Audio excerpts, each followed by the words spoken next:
Boker Tov, Shavuot Tov, Boker Tov. Belle et bonne semaine, Bezrat Hashem. Amen, Toda Rabba. On va parler, Pele Yoetz toujours, de ce qui est, pourquoi est le but de l'Avodat Hashem. Le but de pourquoi on sert à Kadosh Baruch Hu. C'est quoi? Dvekut.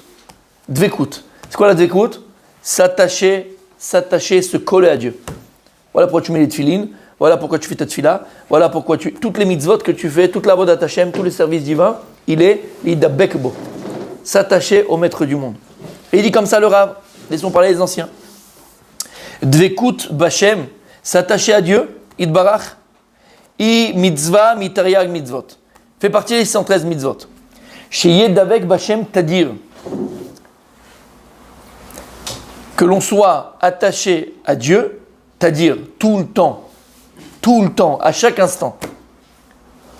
C'est-à-dire qu'il n'y a pas un moment de ta vie, de ta journée, où, un peu comme on a fait en France, on a séparé la religion et l'État. Ouais, il y a un moment où c'est Chol, un moment c'est Kodesh. Quand on faisait à l'école, on a été éduqué comme ça à l'école. D'accord? On avait des matières à apprendre. Et comment on appelait? On avait Kodesh, c'était donc tout ce qui était religion, on va dire. Et après on avait Chol, ce qui était profane. En réalité, ça n'existe pas, ça, dans la Torah. Ah oui, il y a cette notion de Chol et de Kodesh, on le fait dans l'Abdallah. Mais il faut le définir. Nous, comment on le définissait? C'est qu'il y avait des moments où tu étais quelqu'un de bien, des moments où tu étais, entre guillemets, quelqu'un où tu pouvais être ce que tu voulais. Il y a Chol et Kodesh. Il y a un moment où tu es avec Dieu, et un moment où tu n'es pas avec Dieu. Ben, c'est pas vrai. Parce que même dans le Chol, tu es avec Akadosh Baruch Hu. Il n'y a pas un moment où tu ne dois pas être avec Hachem. Donc il dit ici le Rav, la Dvekut Bashem, s'attacher à Dieu, c'est Ta'dir, tout le temps, chaque instant. Becheshek, avec engouement. Berishpe Shalevet Ahava, avec amour, comme quelqu'un qui est amoureux. Ben, rappelle-toi, avant le mariage, d'accord? Rappelle-toi il y a 20 ans, quand tu lui courais après. C'était quoi de la folie? C'était pas un pas sans bâtard. C'était pas un pas sans bâtard. Et on voulait pas se lâcher. Messieurs, les souvenirs reviennent. On voulait pas se lâcher. On était collés. Bon, attention, bien sûr, on se touchait pas. C'était attention, hein? D'accord. C'était collés. Et même quand tu rentrais à la maison, c'était le téléphone. Tu raccroches, non, tu raccroches. L'air qui coublide. Et même parfois, tu le laissais ouvrir le téléphone comme ça, et comme ça, tu entendais ronfler l'autre, hein? Mais je sais que c'est vrai, Tzadik. Je connais ton petit côté émotionnel. Maintenant, sans blaguer, on pouvait pas on était pressés. On pouvait pas se lâcher. Les Abdil, sans comparaison aucune. Akadosh Baruch Hu, ça doit être 1 milliard de fois plus avec Hachem. 1 milliard de fois plus. Comment quand bien sûr, des fois, tu es obligé de fermer la Gemara. Tu dois aller travailler, tu dois aller faire, tu dois aller t'occuper. Ok. Mais tu as 2 façons de fermer une Gemara. Tu avais 2 façons de raccrocher quand tu parles à quelqu'un au téléphone. Tu as celui qui t'aime et tu n'as pas envie de raccrocher. Et tu es là et tu dis raccroche-toi, comme on a dit, d'accord? Mais à la fin, tu vas raccrocher, mais tu n'as pas envie de raccrocher. Et tu as celui qui a envie de baser, tu n'en pouvais plus, il t'a pris la tête en 2 minutes. Et là, tu es là, j'ai plus de réseau. Mais je t'appelle à la maison, quel réseau? Il n'y a plus de réseau. D'accord? Eh bien, c'est pareil. Tout dépend comment tu fermes ton livre de prière le matin après la prière. Ça dépend comment tu vas fermer ta Gemara. Comme à l'école, dès que ça sonne, tu sais, la sonnerie. Plac! Ce qu'elle dit la Gemara elle dit Parashat Be'alotecha. C'est dans Parashat Be'alotecha, à un moment donné, il y a 2 nouns. Tu te rappelles? Avec Aaron. Ce qu'on dit, le verset qu'on ramène d'ailleurs très souvent quand il y a le Aaron, on sort la Torah, d'accord? Et là-bas, il y a 2 nouns qui sont inversés. Et une des explications pourquoi est-ce que les 2 nouns sont inversés dans la Torah, parce qu'il dit, les Chachamim, il dit le Midrash, que après Matan Torah, quand on a reçu la Torah, Hachem nous dit, c'était libérot, il nous a dit toutes les mitzvot. Dès que Dieu il a arrêté, pour la cour, on est parti comme, la Gemara elle dit, le Midrash il dit, comme des enfants qui sortent de l'école. Tu sais, quand la sonne et le cloche, le prof il est là, machin, tu n'en as rien à faire. Tu fermes le truc et tu t'en vas. Eh ben on a fait pareil. On parle du Ham Israël qui a entendu à cette Libérot. Ah, c'était trop compliqué. En vérité, et c'est pour ça qu'on reste aussi réveillé toute la nuit. Une des raisons qu'on reste réveillé toute la nuit, pour réparer ça, qu'on est parti comme des gosses. Alors là, matin de Torah, on reste toute la nuit. On va pas partir. On va pas partir comme des enfants qui quittent l'école. Vite, on en a marre. Ça y est, ça nous a pris la tête. Shamata. Et en vérité, c'est ça. dis-toi et regarde comment tu fermes ton sidour après la prière. Regarde comment tu fermes ta Gemara ou ton livre d'études, de limoud, après l'étude. Est-ce que quand tu le fermes, tu as un petit pincement au cœur, tu as envie de terminer encore l'autre chapitre, tu as envie de continuer, mais bon, Kadosh Baruch Hu, tu m'as créé avec un corps et je dois aussi aller m'occuper de mon corps. Mais j'aurais tellement voulu Hachem, tellement voulu continuer à... Mais tu sais quoi? C'est vrai, je ne vais pas pouvoir lire, mais sur le chemin, quand je vais être en train de faire les courses, quand je vais être... Ben, je vais y penser à ce que je viens d'étudier. Je vais penser à un Tosfot. Qu'est-ce qu'il a dit là-bas? Pourquoi il a dit comme ça? Mais j'ai une question, j'ai pas une question. Ma tête est là encore dedans. Ça, c'est l'amour. Ça, c'est l'amour. Il faut arriver à cet amour-là d'Akadosh Baruch Hu. Dvekout Bachem, être tellement collé avec Dieu que, entre guillemets, quand on doit s'occuper autre chose, d'accord, que dans la Avodat Hashem propre, parce que tout Avodat Hashem qu'on a dit, tous tes services divins, quand tu vas travailler, quand tu es avec ta femme, quand tu es avec tes enfants, quand tu vas dans ta douche, partout c'est Avodat Hashem. Ah bah, je parle maintenant dans l'étude d'Avouk Bachem. Eh ben, ça dépend comment tu dis Hashem, attends 2 secondes, je reviens. Est-ce que tu fermes le livre pour t'en débarrasser, ou bien tu as Gagoua. Comment on dit Gagoua? Un languissement.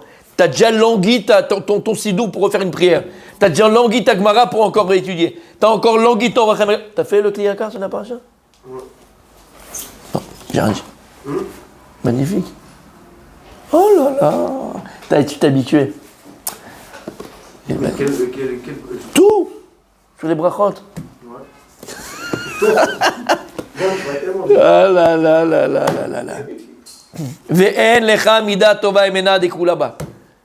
Ve'en mida tova emena dekulaba. Et il dit, il n'y a pas plus grande qualité, mida tova, que d'écoute Bachem, que d'être attaché à Dieu, que celle-là. Tu as à la main, parce qu'elle contient tout en vérité. À partir du moment où tu es attaché à Hachem, Behemet, pas tu t'imagines, mais Behemet est attaché à Hachem. Et comment je vais savoir encore une fois si Behemet je suis attaché à Hachem? C'est que j'ai de la peine quand je sors de la synagogue, j'ai de la peine quand je ferme la Gemara, j'ai de la peine quand j'ai de la peine. Et j'ai un languissement, je me languis d'eux.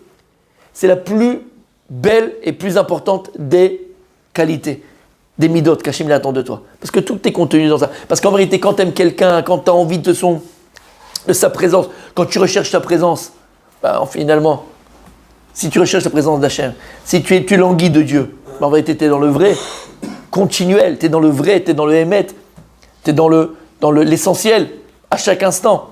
Et c'est ça le bonheur. Qu'est-ce qu'il disait David Amelech? Gam ki elech beget salmavet, lo irara ki ata immadi. Il disait David Amelech, même si je me trouve dans la vallée de la mort, rien de mal il peut m'arriver. Lama ki ata immadi. Parce que tu es avec moi. Parce que tu es avec moi. Quand tu vis il y a un mot en français, Mechila. Non. Cette histoire d'amour. Quand tu vis cette histoire d'amour avec Akadosh Baruch Hu, c'est la définition du bonheur. Parce que le bonheur, il n'est pas quantitatif. Le bonheur ne descend pas d'un makom, d'un endroit. Il ne dépend pas du temps. Le bonheur, c'est quelque chose de continu, qui ne dépend de rien d'autre que de lui-même. Et c'est ça le bonheur. Et le bonheur, tu ne peux le trouver que en Akadosh Baruch Hu, que en Dieu, nulle part ailleurs, comme dirait Gilardi. Quelqu'un de très bien. Arrêtez de parler mal. Akol lefi ma'asav shel adam ulfi ishtadluto b'machashava dibur ma'aseh yom yom olech vegadel. Maintenant, je sais la question de Rabbi David, parce que Rabbi David est très, très, très pnimi. Il est très pnimi. Quand il est là, il est pnimi. Quand il n'est pas là, il n'est pas là. Mais quand il est là, il est pnimi. Il est pnimi. Bémet, quelle intériorité blainara. La question de Rabbi David, c'est quoi? Alors, comment on y arrive? Mais comment on y arrive?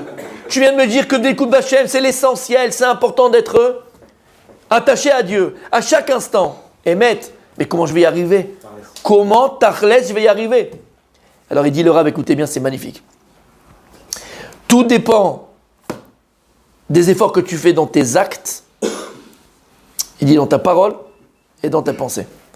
Ça veut dire que tout ce que tu fais dans tes actions, tout ce que tu dis et tout ce que tu penses, tu dois le rattacher à Hachem. Comme on a dit, ce que je fais maintenant là, avant de faire quelque chose. Et ce quelque chose, c'est quelque chose qui va être anodin. Tout ce que tu fais dans les plus petits détails de ton existence. Et c'est comme ça qu'on grandit. On ne grandit pas sur du Spielberg et à Yom Kippour. Yom Kippour, c'est déjà du Spielberg 3 dimensions. C'est très important, magnifique, on en a parlé 1000 fois. Ah bah tu grandis sur les petites choses, sur les toutes petites choses de la vie. Si tu es capable, à chaque action que tu fais, chaque parole que tu vas avoir, chaque pensée que tu vas avoir, l'attacher, le rattacher à Kadosh Baruch Hu, l'attacher à Hachem. C'est comme ça que tu t'attaches à lui. C'est-à-dire que chaque chose que tu fais, tu ne le fais pas de manière, c'est pas anodin, tu ne le fais pas de manière par réflexe, tu ne le fais pas de manière habituelle, par réflexe, tu vas le penser. Tu vas le penser. Tu le penses, et comme j'ai dit plus d'une fois, tu dois te dire, est-ce que ce que je fais maintenant, c'est Retson Hachem? Est-ce que ce que je fais maintenant, c'est la volonté de Dieu ou pas? Est-ce qu'Akadosh Baruch Hu veut que ce que je fais, je le fasse? À partir du moment où tout est fait, tes gestes, tes paroles et tes pensées, dans la parole, c'est pareil, tu vas dire quelque chose. Ok, mais pèse ce que tu vas dire, pèse-le, pense-le, pense ta parole. Très souvent, on sort des mots, on sort des choses, mais c'est un réflexe. On n'a pas pensé à ce qu'on dit. Et d'ailleurs, très souvent, quand tu demandes pardon, je dis, excuse-moi, j'ai pas pensé à ce que j'ai dit. Ouais, mais tu l'as dit. T'as compris? Et très souvent, c'est ce qu'on dit. Ouais, j'ai pas pensé. Mais c'est ça. Si tu avais pensé à ce que tu allais dire, et comment tu penses? Est-ce que je vais vexer, pas vexer? Est-ce que c'est le moment, c'est pas le moment? Est-ce qu'il faut que je le dise maintenant ou plus tard? D'accord? Qu'est-ce qu'Akadosh Baruch Hu il attend de moi? Est-ce qu'Hachem il attend de moi maintenant que je fasse cette réflexion ou pas? Ou je dois la faire plus tard? Par le dibour? Et bien sûr par la marshava, par la pensée. Comme il dit le Baal Shem Tov, l'homme se trouve là où ses pensées sont. Tu peux être là maintenant le matin, très sympathique, les yeux ouverts, mais finalement tu n'es pas là. Finalement tu n'es pas là. Pourquoi? Parce que tu as pensé les gens au travail, tu as pensé les gens en vacances, tu as pensé les autres pas. L'homme se trouve là où ses pensées sont. D'où ce qu'on avait dit. La pensée c'est la conscience, et la conscience c'est ce qui fait exister les choses. C'est-à-dire que tu peux pendant des années être dans un endroit, mais finalement n'avoir jamais existé dans cet endroit-là. C'est vrai que t'es papa, t'as une maison, tu t'es marié, mais en fait, t'as pas existé en tant que père. Alors t'étais là, ton bout de viande, il était là, ta grosse lourdeur, elle était là. Mais puisque tes pensées n'étaient pas, ta conscience n'était pas à la maison, et c'est quoi la conscience de la maison? La conscience, comme on a expliqué, c'est être conscient de notre responsabilité. C'est ça la conscience. Quand est-ce que j'ai conscience d'une chose? J'ai conscience que je suis un papa. Si je suis un papa, j'ai responsabilité. Occuper de mes enfants, occuper de ma femme. Pareil la maman, hein, on est des hommes, mais je veux dire, c'est dans les deux sens, et dans tous les sens d'ailleurs. Ok? C'est ça la conscience. C'est la responsabilité. Est-ce que j'ai conscience de la responsabilité que j'ai? Donc finalement, si tu étais à la maison, mais ta tête, elle n'était jamais là, ton esprit était jamais là, ta conscience n'était jamais là, tout le temps dans le travail, tout le temps dans le jeu, tout le temps dans les machins, tout le temps, mais tu n'étais pas là. Ta conscience, ta pensée n'était pas là, ta conscience n'était pas là. Finalement, comme je viens d'expliquer, tu n'étais jamais là. Donc comment est-ce que tu veux faire exister ton couple? Parce qu'il faut faire exister les choses. C'est à nous de les faire exister. Cours de mercredi. Comment est-ce que je vais faire exister les choses? Par ma conscience. Plus je vais avoir conscience d'une chose, plus la chose elle existe. Et d'ailleurs, malheureusement très souvent, quand on fait une bêtise, qu'est-ce qu'on dit? Toi, le spécialiste, non, je rigole. C'est pas moi, c'est lui. C'est pas moi, c'est lui. C'est pas moi, c'est lui. On dit ça. Ouais, souvent, ça c'est vrai. Ah, toi, c'était pire que les autres, hein, tu vois. Tu penses les autres. Hein? J'avais pas conscience, j'étais inconscient. J'ai pas fait exprès. J'ai pas fait exprès. Si jamais j'avais pensé, j'avais pas conscience. Il est pire. Hein? Ah, lui il est pire. Oh, c'est l'autre, c'est pire. Toi, tu balançais alors. D'accord? J'avais pas conscience. Mais en réalité, c'est ça le problème. C'est parce que t'es pas là au moment voulu. Et t'es toujours en décalage. T'es toujours en décalage avec ce que la vie te propose. Ah ben voilà, t'es toujours en retard à tes rendez-vous. Les rendez-vous de la vie. Et après, tu te plains. Eh vas-y, après, tu vas ramer pour essayer de rattraper. Habibi, c'est compliqué si t'as pris du retard. On peut toujours réparer. Attention, on n'est pas là pour nous enterrer vivants. Chas v'shalom. On peut toujours réparer. Ah ben, plus tu tardes à prendre conscience, ben plus l'écart il se fait grand. Et puis après, tu te lèves un matin, tu dis qu'est-ce qui se passe? Pourquoi ils m'aiment pas mes gosses? Pourquoi ils m'aiment pas? Pourquoi ils m'écoutent pas? Pourquoi? Ben oui, Habibi, t'étais où? T'étais où? Donc en vérité, c'est quoi ta conscience? Comme ici, encore une fois, ça fait 10 ans que tu vas déchirer Torah. Combien il y a personnes qui me parlent, qui me disent ouais, ça fait 5 ans que j'allais 4 ans là-bas, j'allais 3 ans là-bas, j'allais 2 ans là-bas, machin. Mais... D'accord? Mais je lui dis, c'est pas le Rav qui était naze, c'est toi qui étais nul. Non mais sérieux, c'est facile. C'est toi qui étais nul. T'allais, tu faisais ta BA. Tu connais la BA? Tu mettais un vie. J'ai fait un quart d'heure de Torah, j'ai fait mes 10 minutes de machin, j'ai fait mon heure de... Habibi, si t'es pas là, t'es pas là. C'est à nous de faire exister les choses. Encore une fois, tu fais exister une relation amicale, tu fais exister une relation amoureuse, tu fais exister une relation, tu fais exister un travail, tu fais exister ton boulot. Comment tu fais exister les choses? Par ta conscience. Et plus tu vas avoir conscience d'une chose, plus la chose, elle existe. Comme une fête. Comme une fête. Quoi? Comme une fête. Mais c'est la vérité. Comme une fête. On avait dit, depuis qu'on se connaît, combien on avait dit? Tout est pour avoir conscience d'une chose quand elle arrive, c'est se préparer à elle. plus je vais me préparer à cette chose-là, plus je vais avoir conscience de cette chose-là. Maintenant, pourquoi c'est important de se préparer? Pour avoir conscience de l'événement qui arrive. Et pourquoi c'est important d'avoir conscience de l'événement qui arrive? Plus tu as conscience de l'événement qui arrive, plus tu le vis intensément. Et si tu le vis intensément, eh ben c'est lui qui crée ton futur. Comme les Chagim, on avait expliqué, comme les fêtes. Si tu es là, les fêtes pour toi c'est du folklore. Mais il faut se préparer en fait. Shabbat Kodesh. Pourquoi est-ce que Shabbat, tous les matins quand on dit Ayom, hein? Voilà, c'est pour ça, attendez, Ayom, Echad Kodesh, Ayom, Shenim, Ayom, Shlishi Kodesh. Pourquoi on fait dépendre les jours de la semaine à Shabbat Kodesh? Lama. Parce que la plus grande conscience qu'on doit avoir la semaine, c'est celle de Shabbat. Pourquoi? Écoutez bien. Parce qu'on a expliqué que plus tu vas avoir conscience d'une chose, plus tu la fais exister. Et c'est quoi Shabbat? Ou Mekor Bracha? C'est la source de la bénédiction.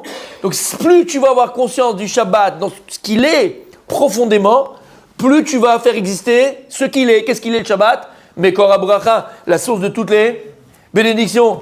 Mais si toi, Shabbat, c'est simplement faire un poker avec les copains ou aller faire les kidouches à droite, à gauche, synagogue, après tu fais tout le tour de Ranana, tu fais les kidouches et tu dors l'après-midi, tu vas pas à Mincha, ou si tu vas à Mincha, tu laisses en plan de ta communauté, tu vas faire un midi et demi, et nous on est là comme des bœufs, d'accord, à 10 pelés, 10 tondus, mais tu n'en as rien à faire, parce qu'après je fais la sieste, parce que ça me convient, parce que c'est machin, sans parler au niveau halachique.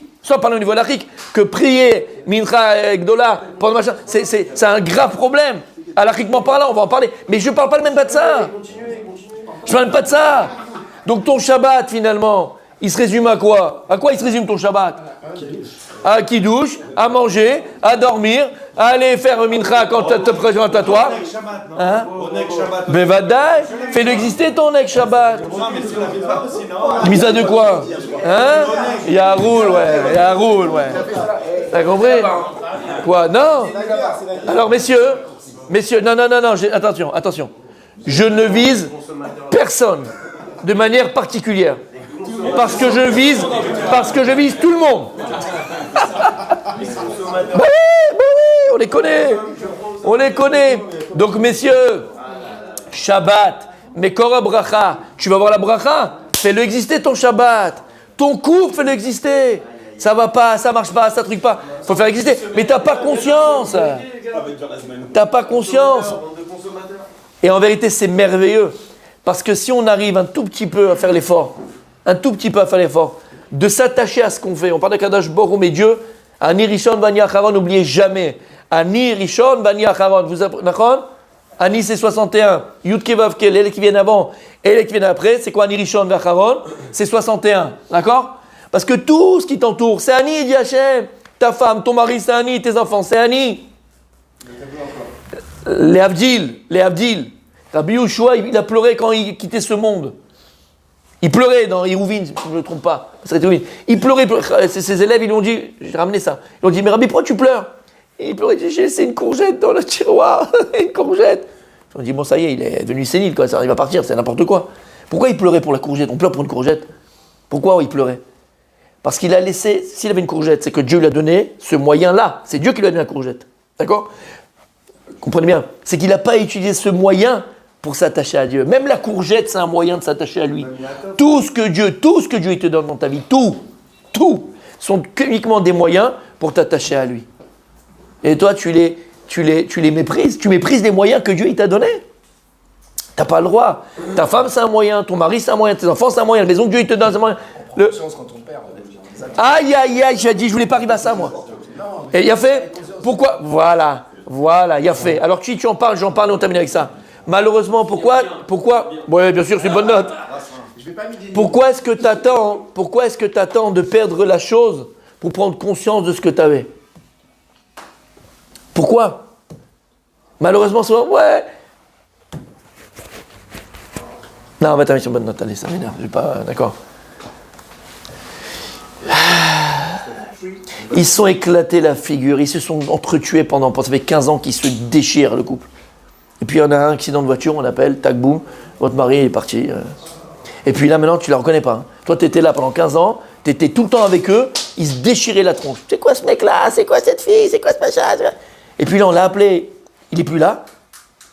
Tu te dis mais attends, elle parle de son mari là? Elle parle de qui? T'étais le meilleur mari du monde, mais tu m'aimais, je t'aimais, mais pourquoi tu m'as laissé? Mais tu lui as dit que c'était un pourri, c'était un nul, il t'a pas aimé, il comprenait pas, et machin. Maintenant il est plus là, maintenant c'est le meilleur mari du monde, et tu pleures sur son cercueil. Alors c'est dur, hein, mais c'est tellement vrai. Pourquoi t'attends que la personne elle soit partie pour lui dire je t'aime, par exemple? Pourquoi t'attends que la personne elle soit partie pour lui dire que tu l'as et que c'était quelqu'un de bien et que tu étais attaché à elle? Pourquoi? Tu comprends? Parce que très souvent ils disent les chachamim, on prend conscience malheureusement des choses quand on les perd. On prend malheureusement conscience des choses quand on les perd. Mais tout, ton travail, ton boulot, ta maison, ton machin, ton bidule. Finalement, elle était bien la maison qu'on avait, hein, par rapport aux 2 pièces qu'on se tape maintenant. Ah bah ouais, t'avais un 3 pièces, mais il était pas mal. Ah, on était bien là-bas, hein. Ah bah ouais. Donc pourquoi attendre de perdre la chose pour prendre conscience du bonheur que tu avais, du bonheur que Dieu t'a donné? Et ça, c'est vrai encore une fois, dans tous les moyens, tout ce que Dieu nous donne, tout. La veste que tu as sur toi, là, le manteau. Comme a dit la Gemara Brachot, on termine avec ça, Rabbi Julien, rappelle-toi. Kol ha-mevazeh et abgadim, sofo lo elon mehem.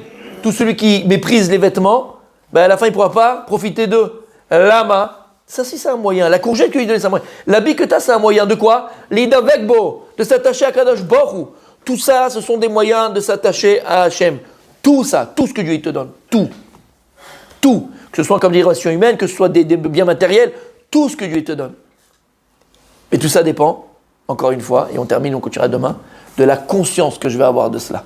Plus ma pensée est attachée à Dieu, plus ma parole est attachée à Dieu, plus mes actions sont attachées à Kadosh Baruch Hu, plus je vais avoir conscience de tout cela. Et plus je serai attaché à lui. Oui, mon tzaddik. Est-ce que c'est continue demain. La conscience des brachot qu'on fait, quels que soient les brachot, et des bakashot, des demandes qu'on fait à Kadosh Baruch Hu, c'est là où ça arrive à Kadosh Baruch Hu? Si on n'en a pas conscience, est-ce qu'à un moment donné, il n'y a pas marsom, il n'y a pas quelque chose qui vient empêcher le fait d'arriver? Alors, on termine avec ça. Alors, on termine. Hein? C'est sur de Kavana? Tout à fait. Juste avant la Kavana. Alors, au moins la conscience. Rappelle-toi le cours, je ne sais pas si je l'avais envoyé, parce que tu m'as demandé de l'envoyer, je l'ai envoyé, sur les 101 brachot. Ah oui, bien sûr. Tu l'as vu? Ah, Voilà. Trois fois. Il y a fait Meod. Eh bien, en fait, si tu as vu le cours, maintenant tu comprends. Puisque lorsque David Ameller, dans son époque, il y a eu, malheureusement, une grave épidémie, et les gens mouraient. Ils ont tout essayé, et rien ne marchait. Jusqu'à qu'il a décidé, il a décrété de faire 101 brachot par jour. On avait dit pourquoi 101 et pas 110, c'est vraiment 101 brachot.